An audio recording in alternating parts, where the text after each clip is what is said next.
सफलता के केवल 4 नियम। आज हम बात करेंगे उन 4 सिद्धांतों के बारे में, उन 4 प्रिंसिपल्स के बारे में जो हमारे भूतपूर्व राष्ट्रपति श्रीमान APJ Abdul Kalam sir doctor APJ Abdul Kalam के द्वारा बताए गए हैं। उनका मानना था ये जो 4 नियम है वो हर स्टूडेंट्स को, हर इंसान को खुद पर अप्लाई करना चाहिए। अगर कोई भी स्टूडेंट्स या कोई भी इंसान इनको अपने जीवन में उतार लेता है और उनको फॉलो करता है तो इस दुनिया में ऐसी कोई चीज नहीं है जो उस इंसान की कदमों में ना गिर जाए। इन चारों प्रिंसिपल्स को हम पूरी डिटेल्स में समझेंगे ताकि आपको इन्हें फॉलो करने में आसानी रहे। नंबर 1, मेरा एक महान उद्देश्य है। हमेशा अपने आप को याद दिलाए कि आपका लक्ष्य बहुत बड़ा है। अपने आप को बोलिए कि I will have great aim. दोस्तों, सन 1958 की बात है। डॉक्टर एपीजे अब्दुल कलाम एक पायलट बनना चाहते थे। उन्होंने मेहनत करके पायलट बनने के लिए सारी परीक्षाएं पास कर ली, लेकिन पायलट की वैकेंसी में केवल 8 सीट ही थी और doctor APJ Abdul Kalam 9वें number पे थे। अब उनका सिलेक्शन केवल तभी हो सकता था जब उनके ऊपर 8 कैंडिडेट में से या तो कोई अपनी वैकेंसी छोड़ दे या फिर मेडिकल में आउट हो जाए। लेकिन उनको इस बात का काफी डिसअपॉइंटमेंट हुआ कि उनका सिर्फ एक रैंक की वजह से वो सिलेक्शन से आउट हो गए। लेकिन उन्होंने ये स्वीकार किया कि it was a disappointment for me but disappointment could not defied me, यानी कि मैं निराश जरूर हुआ था लेकिन निराशा कभी मुझे हरा नहीं सकी। उन्होंने ठान लिया था कि भले ही पायलट बनके एयरक्राफ्ट ना उड़ा सकूं लेकिन एक इंजीनियर बनके, एक साइंटिस्ट बनके मैं एयरक्राफ्ट जरूर बना सकता हूं, मिसाइल बना सकता हूं, रॉकेट बना सकता हूं। और दोस्तों, ये तो किसी को नहीं पता कि अगर doctor APJ Abdul Kalam pilot बनते तो वो कहां तक पहुंच पाते, लेकिन उन्होंने इस बात को जरूर साबित किया कि अगर वो पायलट नहीं बन पाए तो उन्होंने रॉकेट और मिसाइल जरूर बना दिए। और भले ही वो इंडियन एयरक्राफ्ट के पायलट नहीं बन पाए लेकिन राष्ट्रपति जरूर बने, जो कि तीनों सेनाओं के कमांडर इन चीफ होते हैं और तीनों सेनाओं में आर्मी, नेवी और एयरफोर्स भी होती है। दोस्तों, उनका कहा गया रूल नंबर 1, हमेशा अपने आप को बोलिए कि विल हैव ग्रेट एम, मैं अपना लक्ष्य ऊंचा रखूंगा। ये प्रॉमिस हमेशा अपने आप को याद दिलाते रहे। नंबर 2, मैं लगातार ज्ञान प्राप्त करूंगा। दोस्तों, ये रूल कहता है कि विल कंटिन्यूअसली एक्वायर्ड नॉलेज, यानी कि मैं हमेशा लगातार ज्ञान हासिल करता रहूंगा। अब उनके इस दूसरे रूल को उन्हीं के जीवनी से समझते हैं। डॉक्टर एपीजे अब्दुल कलाम को मिसाइल मैन के नाम से भी जाना जाता है। वो एक इंजीनियर थे, एक वैज्ञानिक थे। उन्होंने बहुत सारे मिशन को लीड किया और सक्सेसफुल भी रहे। उन्होंने पद्म भूषण, पद्म विभूषण और भारत रत्न जैसे हाईएस्ट सिविलियन अवार्ड जीते। वो भारत के 11वें राष्ट्रपति भी बने। लेकिन इसके बावजूद भी उन्होंने ये माना कि वो अपने आप को एक टीचर समझते हैं, वो अपने आप को एक अध्यापक समझते हैं और उनको सबसे ज्यादा खुशी तब मिलती है जब उनका कोई स्टूडेंट्स पीएचडी पूरी कर लेता है।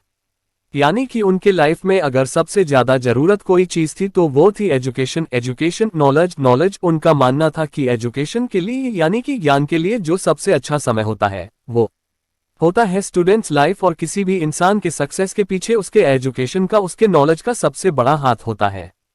उनका ये मानना था कि अगर एक स्टूडेंट का सबसे प्राइमरी कोई जॉब है तो वो है अच्छी शिक्षा ग्रहण करना। एक विद्यार्थी की एजुकेशन के अलावा किसी दूसरे चीज के बारे में नहीं सोचना चाहिए। अगर एक स्टूडेंट एजुकेशन के अलावा कुछ और करना चाहता है तो वो वीकेंड्स में किसी हॉस्पिटल के बाहर गरीब लोगों के प्रति अपनी संवेदना व्यक्त कर सकता है, उन्हें खाना दे सकता है, उन्हें खुशी दे सकता है, पेड़ पौधे लगा सकता है, दूसरे लोगों को भी शिक्षा दे सकता है। लेकिन इन सब कामों के बावजूद भी एक स्टूडेंट्स के लिए केवल नॉलेज हासिल करना ही सबसे पहली प्राथमिकता होनी चाहिए। यानी कि आपको हमेशा अपने आप को ये याद दिलाना है कि चाहे कुछ भी हो मैं सीखना नहीं छोड़ूंगा।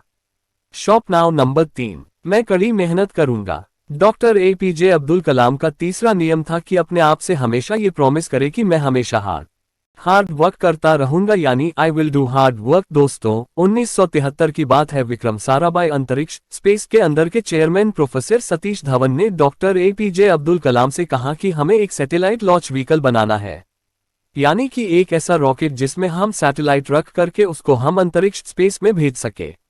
डॉक्टर एपीजे अब्दुल कलाम ने इस काम को पूरे जिम्मेदारी के साथ स्वीकार किया।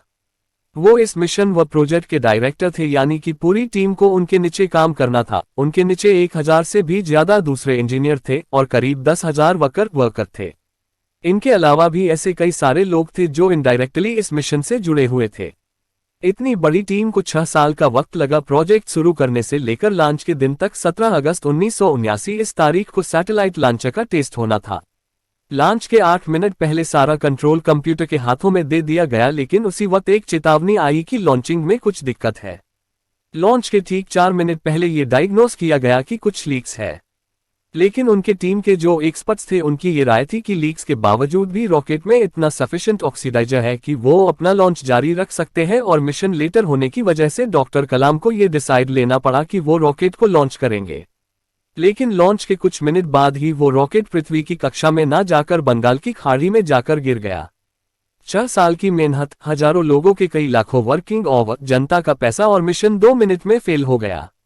लेकिन जैसा कि doctor APJ Abdul Kalam rule number 3 में बताते हैं कि हमेशा अपने आप को याद दिलाते रहे कि आप कड़ी मेहनत करते रहेंगे, ठीक उसी नियम का अनुसरण करके डॉक्टर एपीजे अब्दुल कलाम अपनी टीम के साथ 1 साल और कड़ी मेहनत करी, और प्रोजेक्ट के शुरू होने के 7 साल बाद आखिरकार उन्होंने साबित करके दिखाया कि कड़ी मेहनत आपकी असफलता को सफलता में बदल सकती है। यानी कि आप हमेशा अपने आप से कहते रहे, will do hard work. Number 4, मैं दृढ़ और सफल रहूंगा।